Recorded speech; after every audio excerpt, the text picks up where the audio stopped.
ചെറുമുറ്റം quiz 2024 ജില്ലാതലം. അടുത്തിടെ IUCN-ന്റെ red ലിസ്റ്റിൽ ഉൾപ്പെട്ട ഇന്ത്യയിൽ നിന്നുള്ള സസ്യ ഇനം ഏതാണ്? ഉത്തരം നീലക്കുറിഞ്ഞി. അതിൻ്റെ ശാസ്ത്രീയ നാമം സ്ട്രോബിലാന്തസ് കുന്തിയാന. 2025 ഏഷ്യ കപ്പ് ക്രിക്കറ്റിൻ്റെ വേദി എവിടെയാണ്? ഉത്തരം ഇന്ത്യ. തരംതിരിക്കാൻ കഴിയാത്ത മാലിന്യം കത്തിച്ച് ഇന്ധനമാക്കുന്നതിന് refuse derived fuel plant RDF സംസ്ഥാനത്ത് ആദ്യമായി നിലവിൽ വന്നത് എവിടെയാണ്? ഉത്തരം തിരുവനന്തപുരം. ഫോർച്യൂൺ ഗ്ലോബൽ 500 ലിസ്റ്റിൽ മുന്നിലെത്തിയ ഇന്ത്യൻ കമ്പനി ഏതാണ്? ഉത്തരം റിലയൻസ് ഇൻഡസ്ട്രീസ്. ആഗോളതലത്തിൽ 86ാമത് സ്ഥാനത്താണ് ഈ കമ്പനി. 9 ഇന്ത്യൻ കമ്പനികളാണ് ലിസ്റ്റിൽ ഇടം പിടിച്ചിട്ടുള്ളത്. ഇന്ത്യയിൽ ആദ്യമായി ഡിസാസ്റ്റർ മാനേജ്മെൻറ്റ് ഇൻഷുറൻസ് ആരംഭിച്ച സംസ്ഥാനം ഏതാണ്? ഉത്തരം നാഗാലാൻഡ്. ശാരീരിക മാനസിക വെല്ലുവിളി നേരിടുന്നവരെയും കിടപ്പു രോഗികളെയും പരിചരിക്കുന്നവർക്ക് പ്രതിമാസം 600 രൂപ ധനസഹായം നൽകുന്ന പദ്ധതി ഏതാണ്? ഉത്തരം ആശ്വാസകിരണം പദ്ധതി. അന്തരീക്ഷത്തിലെ ഈർപ്പം ജലമാക്കി മാറ്റി ശുദ്ധീകരിച്ചു ഉപയോഗിക്കുന്ന ഇന്ത്യൻ റെയിൽവേയുടെ പദ്ധതി ഏതാണ്? ഉത്തരം മേഘദൂത് പദ്ധതി.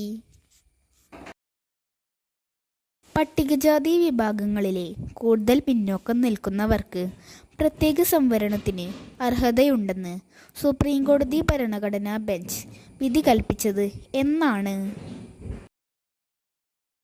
ഉത്തരം 2024 ഓഗസ്റ്റ് 1. 2024 ഓഗസ്റ്റിൽ അന്തരിച്ച മുതിർന്ന കോൺഗ്രസ് നേതാവും മുൻ വിദേശകാര്യ മന്ത്രിയുമായ വ്യക്തി ആരാണ്? നട്വർ സിംഗ്. ഇന്ത്യയിലെ ഏറ്റവും വലിയ പൊതുമേഖലാ ബാങ്കായ സ്റ്റേറ്റ് ബാങ്ക് ഓഫ് ഇന്ത്യയുടെ ചെയർമാനായി ഈയിടെ നിയമിതനായത് ആരാണ്? ഉത്തരം CS ഷെട്ടി. കോളേജ് വിദ്യാർത്ഥിനികൾക്ക് നേതൃത്വ പരിശീലനം നൽകാൻ സംസ്ഥാന വനിതാ വികസന കോർപ്പറേഷൻ തുടങ്ങിയ പദ്ധതി ഏതാണ്? ഉത്തരം പ്രതിഭാ പോഷൺ പദ്ധതി. 2024 ഓഗസ്റ്റിൽ പെൺകുട്ടികളുടെ വിവാഹപ്രായം 18 നിന്ന് 9 കുറയ്ക്കുന്നതിന് ബില്ല് ശുപാർശ ചെയ്ത രാജ്യം ഏത്? ഉത്തരം ഇറാഖ്.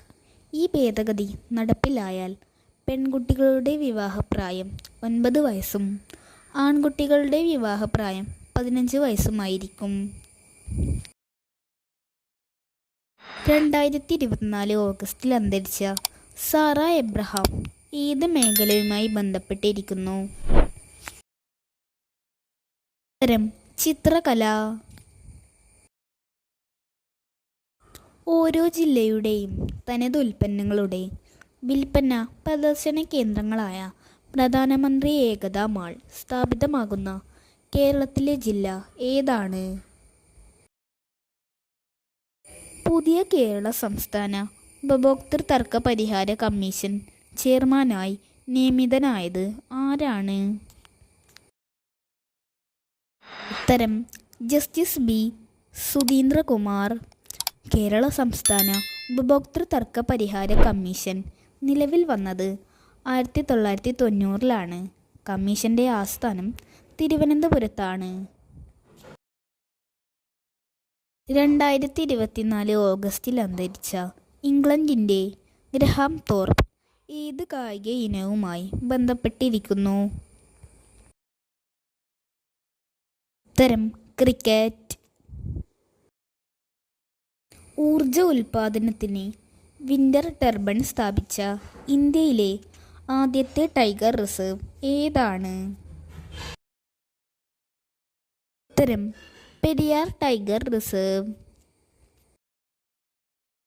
GSTക്ക് മുൻപുള്ള നികുതി കുടിശ്ശികകൾ തീർക്കുന്നതിനായി സംസ്ഥാന സർക്കാർ ബജറ്റിൽ പ്രഖ്യാപിച്ച പദ്ധതിയുടെ പേരെന്താണ്? ഉത്തരം ആംനസ്റ്റി പദ്ധതി. 2024 ഓഗസ്റ്റ് 1 മുതലാണ് ഇത് പ്രാബല്യത്തിൽ വരുന്നത്. ഇന്ത്യയിലെ ആദ്യം മുങ്ങിക്കിടക്കുന്ന മ്യൂസിയം അഥവാ സൺകെൻ മ്യൂസിയം നിലവിൽ വരുന്നത് എവിടെയാണ്? ഉത്തരം ഡൽഹി ഹുമയൂൺ ശവകുടീര സമുച്ചയത്തിലാണ് ഇന്ത്യയിലെ ആദ്യത്തെ മുങ്ങിക്കിടക്കുന്ന മ്യൂസിയം നിലവിൽ വരുന്നത്. വിദ്യാർത്ഥിനികൾക്ക് സാനിറ്ററി നാപ്കിൻ വാങ്ങാൻ പണം നൽകുന്ന ഇന്ത്യയിലെ ആദ്യ സംസ്ഥാനം ഏതാണ്? ഉത്തരം മധ്യപ്രദേശ്. ഇന്ത്യയുടെ പുതിയ ക്യാബിനറ്റ് സെക്രട്ടറിയായി നിയമിതനായത് ആരാണ്? ഉത്തരം TV സോമനാഥൻ.